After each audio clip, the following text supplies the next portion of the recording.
Very good morning to all. In this lecture, we will discuss how to find electric potential V due to a dipole, that is electric dipole. या अगोदरच्या लेक्चरमध्ये आपण पाहिलं how to find electric potential that is V due to a point charge. म्हणजेच इथे एक charge असेल plus Q, तर या चार्जमुळे at distance R potential V किती असेल. या पॉइंटला आपण ए असं नाव दिलं तर potential at point A is equal to किती असेल 1/4 पाय एप्सिलॉन नॉट हा charge plus Q divided by r this distance. जिथे चार्ज आहे तो एक पॉइंट, जिथे पोटेन्शियल आपल्याला फाइंड करायचं आहे तो एक पॉइंट. या दोन पॉइंट मधलं डिस्टन्स आर, या आर नी या प्लस क्यू चार्जला डिवाइड करायचं म्हणजे हा फॉर्म्युला तयार होईल आणि याला आपण म्हणतो electric potential due to point charge. कशामुळे? Point charge. त्यानंतर आपण पाहिलं इथे हा प्लस क्यू चार्ज असेल, या चार्जमुळे इथे पोटेन्शियल व्ही असेल. तर बाय डेफिनेशन ऑफ पोटेन्शियल आपण काय करतो, इन्फिनिटीला जातो, इथे एक चार्ज कन्सिडर करतो. तो चार्ज कसा असतो, unit positive charge. Unit positive charge हा चार्ज घेऊन आपल्याला यायचा आहे या पॉइंटला. इथून इथे येत असताना आपल्याला करावं लागेल काम. हे काम कसं असेल, to displace this unit positive charge from infinity to this point A, that is from infinity to point A. तर आपण डिफाइन करू शकतो potential at point A that is V A is equal to work done to displace this unit positive charge from infinity to this point, that is from infinity to point A divided by this charge. जो charge आपण infinity वरून या पॉइंटला घेऊन आलो आहोत तो charge Q. तर जर हा चार्ज युनिट पॉझिटिव्ह चार्ज असेल दॅट इज 1, तर VA is equal to work done to displace unit positive charge from infinity to point A. हे आपण डिस्कस केलं आहे. याच लॉजिकचा यूज करून आज आपण फाइंड करणार आहोत electric potential due to electric dipole. तर इलेक्ट्रिक पोटेन्शियल इलेक्ट्रिक डायपोलमुळे फाइंड करण्यासाठी आपल्याला माहीत असणं गरजेचं आहे व्हॉट इज इलेक्ट्रिक डायपोल. तर आपण इन शॉर्ट डिस्कस करूया इलेक्ट्रिक डायपोल. तर इथे असेल प्लस क्यू चार्ज, इथून इथे असेल minus q charge. Point A, point B. Point A ला चार्ज आहे प्लस क्यू, पॉइंट बी ला चार्ज आहे मायनस क्यू. या दोघांमधलं डिस्टन्स असेल 2L. इथे असेल सेंटर O, तर AO डिस्टन्स किती असेल L. OB किती असेल L. आणि इथे लक्षात ठेवा 2L is very small and finite distance. Finite distance. Then line passing through, ही जी लाइन आहे या लाइनला आपण म्हणतो axis of electric dipole. Electric dipole ED, electric dipole. This is axis of this electric dipole. Then line passing through this axis म्हणजे या चार्जमधून अशी जी लाईन जाते या लाईनला आपण म्हणणार ॲक्सियल लाईन. त्यानंतर हा जो सेंटर आहे या सेंटरमधून जाणारी लाईन दिस पी क्यू या लाईनला आपण म्हणतो इक्वेटोरियल लाईन. इक्वेटोरियल लाईन ही लाईन कशी आहे? ॲक्सिस ऑफ इलेक्ट्रिक डायपोलला परपेंडिक्युलर आहे. ही लाईन पी क्यू ॲक्सियल लाईनला कशी आहे? परपेंडिक्युलर. तर याला म्हणतो आपण electric dipole. Electric dipole is pair of charges. Pair of charges. पहा इथे प्लस क्यू आहे, इथे मायनस क्यू आहे, म्हणजेच अ पेअर ऑफ चार्ज. ही जी पेअर आहे त्या पेअरमध्ये पहा दोन चार्ज आहेत, एक प्लस आहे दुसरा मायनस आहे. पण या चार्जचं मॅग्निट्यूड किती आहे? क्यू. या चार्जचं मॅग्निट्यूड किती आहे? क्यू. म्हणजेच सेम चार्जेस. बट हा प्लस आहे हा मायनस आहे, म्हणजेच opposite. It is pair of charge. These charges are same and opposite and separated by finite distance. या दोघांमध्ये काहीतरी डिस्टन्स असेल, ते डिस्टन्स खूप कमी असेल. तर हे जे डिस्कशन आहे हे डिस्कशन आहे त्याला आपण म्हणतो electric dipole. One more thing, याची जी पॉवर आहे याची जी स्ट्रेंथ आहे ही आपण मेजर करतो कशामध्ये? Dipole moment. डायपोल मोमेंट या इलेक्ट्रिक डायपोलची पॉवर म्हणजेच स्ट्रेंथ कशामध्ये मेजर केली जाते? Dipole moment. हा डिनोट करतात लेटर पी.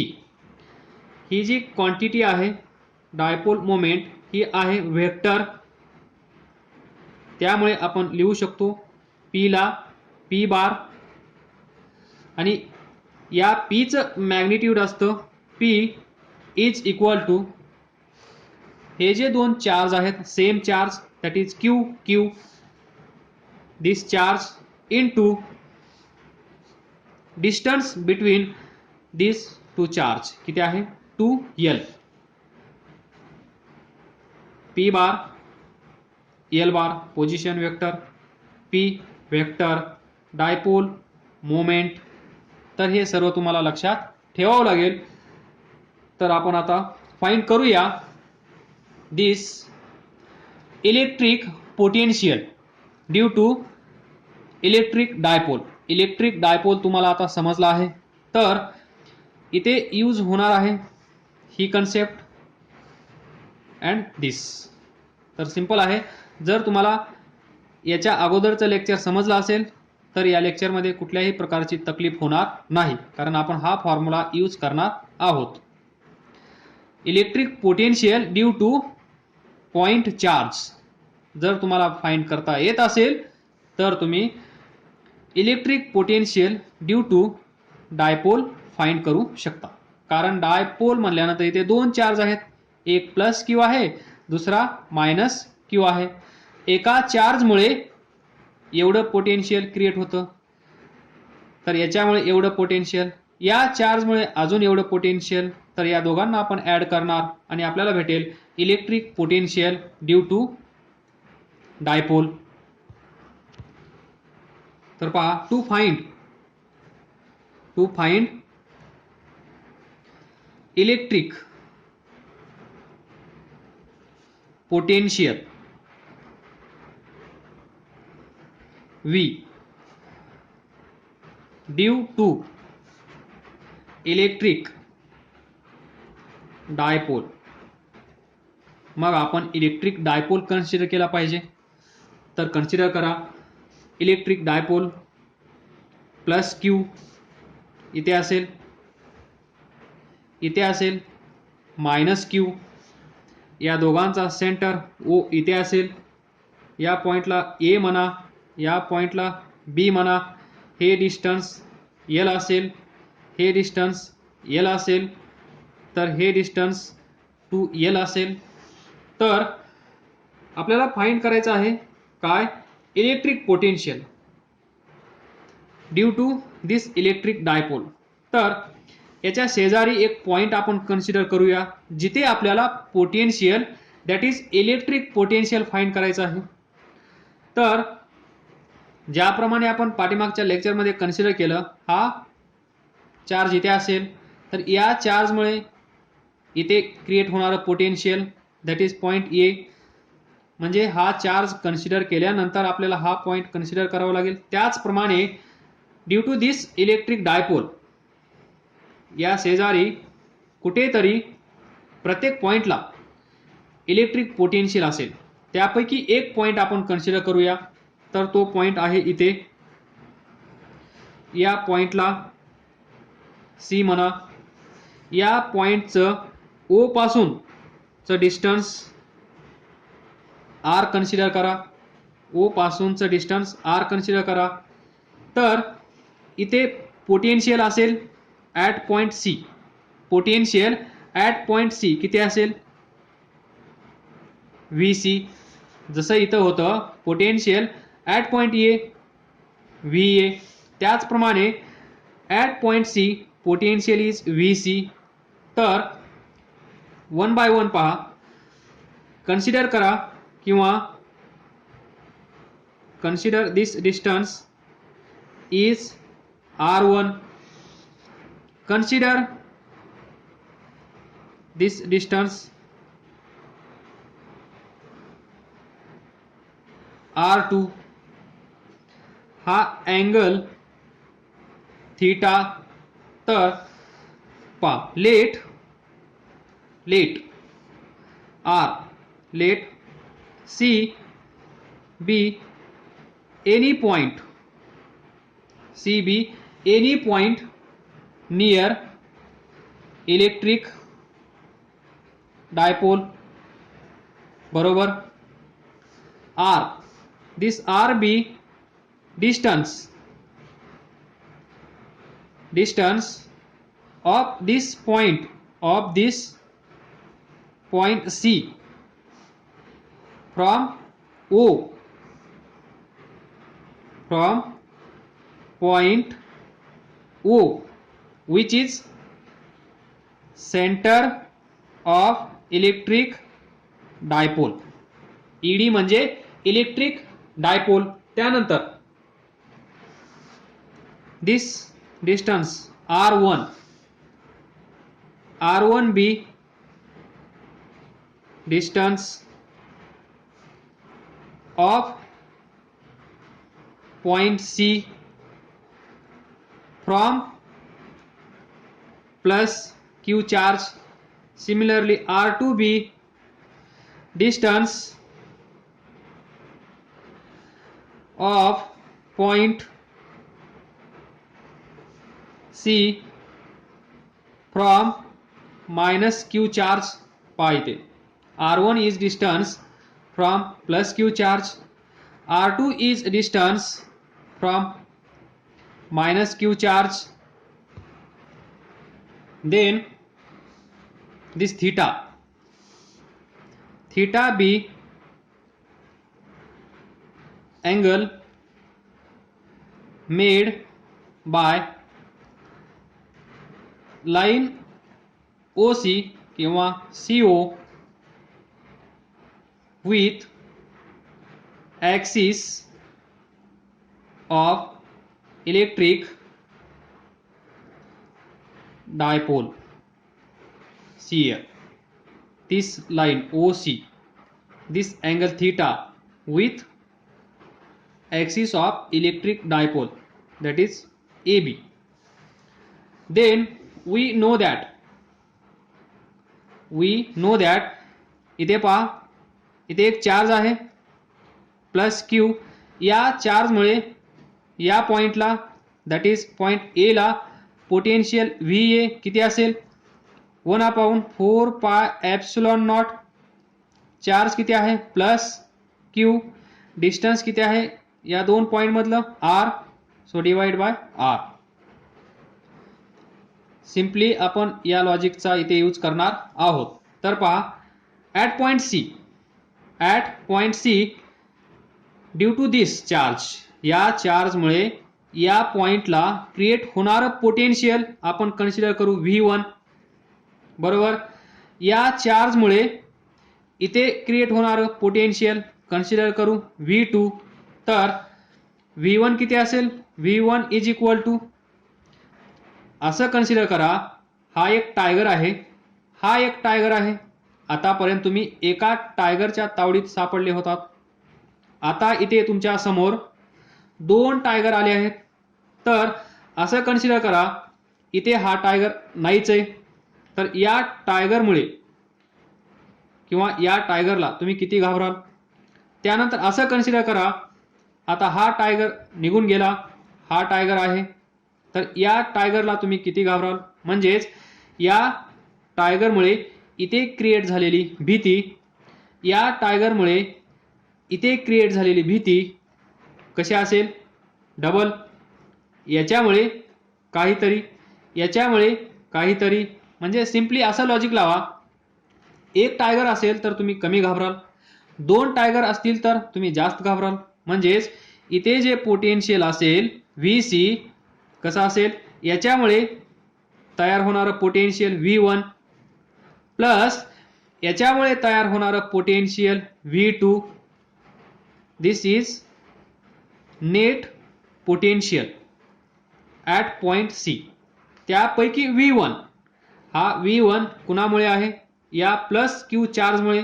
तो किती असेल 1/4πε0 charge plus Q divided by this distance R1.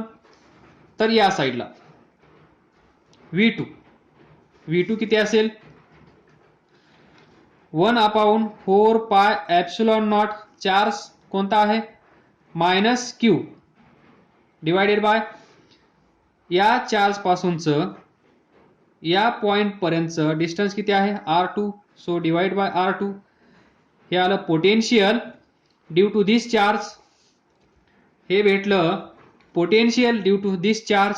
तर सिंपली याच्यामुळे निर्माण होणारी भीती प्लस याच्यामुळे निर्माण होणारी भीती. ऑब्विसली दोन टायगर आल्यानंतर आपली अवस्था काय होईल एक टायगर आल्यानंतर आपली अवस्था काय असेल या दोघांमध्ये डिफरन्स असेल की नाही. तर त्याचप्रमाणे याच्यामुळे इथे होणारं पोटेन्शियल प्लस याच्यामुळे इथे होणारं पोटेन्शियल याच्यामध्ये ऍड होईल. तर पहा समजलं असेल तुम्हाला. तर potential electric potential at point C due to charge plus Q किती आहे V1 is equal to 1/4πε0 charge plus Q distance R1 equation number 1. then electric potential at point C due to charge minus Q इथे plus Q ते असेल V2 is equal to 1/4πε0 charge minus Q divided by R2 equation number 2. तर net potential net electric potential at point C किती असेल net electric potential at point C. VC is equal to V1 plus V2. Simply this is V net. दोन tiger आहेत इथे, लक्षात ठेवा. तर V1 VC is equal to V1 किती आहे 1/4 pi epsilon naught plus Q divided by R1 plus V2 किती आहे 1/4 pi epsilon naught minus Q divided by R2. तर Q common 4 pi epsilon naught common,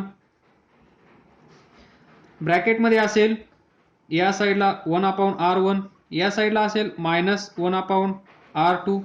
equation 3.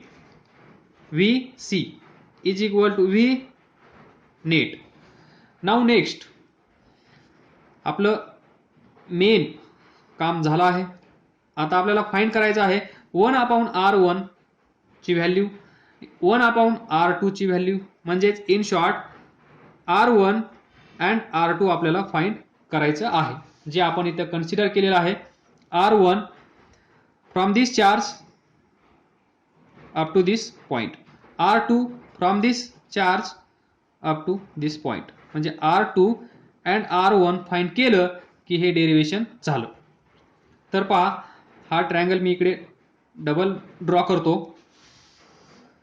तर हा काय आहे plus Q charge इथे आहे, मायनस Q चार्ज इथे आहे, पॉइंट O हा A हा B, इथे एक चार्ज आहे, इथे एक चार्ज आहे, आणि C पॉइंट इथे आहे. तर हे डिस्टन्स किती आहे R, हे डिस्टन्स किती आहे R1. अगोदर आपण R1 फाइंड करूया, त्यानंतर R2. तर टू फाइंड दिस R1 काय करावं लागेल, या चार्ज पासून म्हणजेच या पॉइंट पासून, पॉइंट A पासून इथे परपेंडिक्युलर ड्रॉ करा ऑन दिस लाइन. हा परपेंडिक्युलर बरोबर, या साइडला पण तो परपेंडिक्युलर असेल. तर हे डिस्टन्स तुम्हाला माहित आहे किती आहे, टोटल डिस्टन्स किती आहे 2L. तर हे L असेल, हे पण L असेल. या साइडचा विचार आपण नंतर करूया, पहिला आपण फाइंड करू R1. तर to find R1 draw this perpendicular on this OC. तर हा अँगल किती आहे theta. Now consider this distance x. तर हे डिस्टन्स किती असेल सांगा लवकर. हे टोटल डिस्टन्स OC किती आहे R. हे डिस्टन्स x असेल तर हे डिस्टन्स किती असेल R मायनस x, बरोबर. तर x ची व्हॅल्यू किती असेल इथे, x हा अँगल थीटा आहे, हे डिस्टन्स L आहे, तर हे डिस्टन्स किती असेल L cos theta. Adjacent side, त्याच्यानंतर ही साइड अपोजिट साइड, हे डिस्टन्स किती असेल, हे परपेंडिक्युलर डिस्टन्स किती असेल L साइन थीटा, बरोबर. Only we are using geometry. फिजिक्सचा यूज आपण इथे करत नाहीयेत, आणि फिजिक्स आपलं इथेच फिनिश झालेलं आहे. इथून पुढे जे काही असेल ते सर्व मॅथ असेल. तर पहा L साइन थीटा हा याचा base L cos theta, hypotenuse L. तर या साइडला या, हा एक राईट अँगल ट्रायंगल आहे, हा एक राईट अँगल ट्रायंगल आहे. तर या राईट अँगल ट्रायंगल मध्ये हा काय आहे हायपोटेनियस, या राईट अँगल ट्रायंगल मध्ये हा हायपोटेनियस. तर टू फाइंड R1 मी असं लिहू शकतो का, टू फाइंड R1 त्या ट्रायंगल मध्ये पहा R1 square is equal to Pythagoras या ट्रायंगलमध्ये पायथागोरस थेरम आपण यूज करत आहोत. R1 हायपोटेनियस आहे. R1 square is equal to या डिस्टन्सचा स्क्वेअर, हे डिस्टन्स किती आहे L square sine square theta. Base किती आहे R minus x plus R minus x चा स्क्वेअर. त्यानंतर simply R1 square is equal to L square sine square theta plus R square minus 2RX plus x square सांगण्याची गरज नसावी. तर इथे पहा x इज इक्वल टू किती आहे L कॉस थीटा, ती व्हॅल्यू इथे पुट करा. L square sine square theta plus R square minus 2R, x ची व्हॅल्यू किती आहे L cos theta plus x किती आहे L square cos square theta. इथे पहा L square sine square theta, L square cos square theta. L square common घेऊ का, घ्या. L स्क्वेअर ब्रॅकेटमध्ये असेल sign square theta plus cos square theta plus R square minus 2RL cos theta. सांगण्याची गरज नाही. L square plus R square minus 2RL cos theta. This is R1 square. तर इथून पुढे कॉमन घ्या R स्क्वेअर कॉमन घेतल्यानंतर इथे असेल L square divided by R square, इथे असेल 1, इथे असेल R कॉमन गेला 2L bye R cos theta. तर लक्ष द्या, हा जो डायपोल आहे AB डिस्टन्स कसं असतं, खूप लहान, किती आहे इथे 2L. त्यानंतर OC हे distance OC that is R, जिथे आपल्याला potential due to electric dipole find करायचं आहे.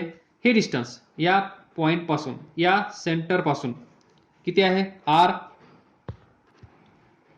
तर लक्षात ठेवा हे distance 2L is very less than this R लक्षात येतोय का, हा R. या पॉइंट पासून इथे आपण पोटेन्शियल फाइंड करत आहोत, ते डिस्टन्स आहे R. हे डिस्टन्स या 2L पेक्षा खूप जास्त आहे, म्हणजेच 2L is less than R. जर 2L या R पेक्षा लहान असेल तर मला सांगा L किती लहान असेल, कारण 2L म्हणजे एवढं डिस्टन्स आहे टोटल डिस्टन्स. L म्हणजे त्याच्यापेक्षा हाफ आहे.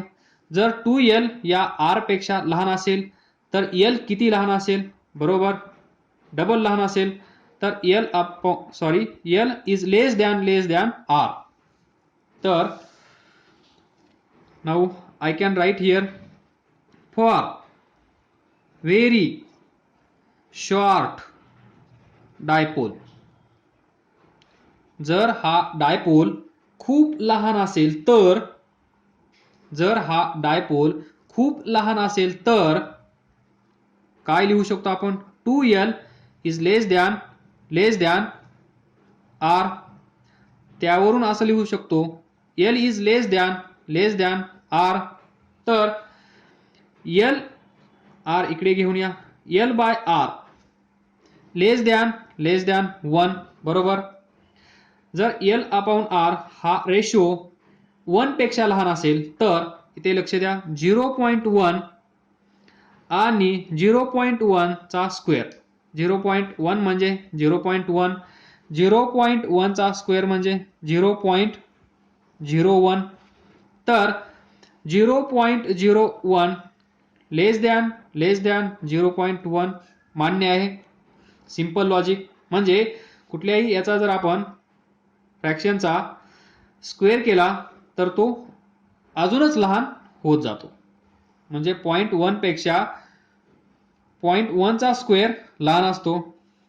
त्याचप्रमाणे L अपॉन R असाच काहीतरी नंबर येईल. जर याचा स्क्वेअर केला L अपॉन R स्क्वेअर तर तो कसा असेल, अजून लहान असेल.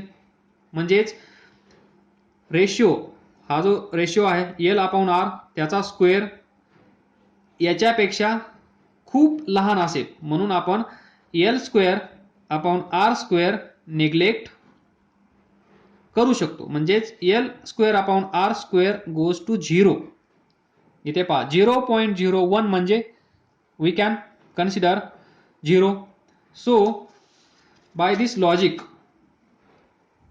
see here, L square upon R square,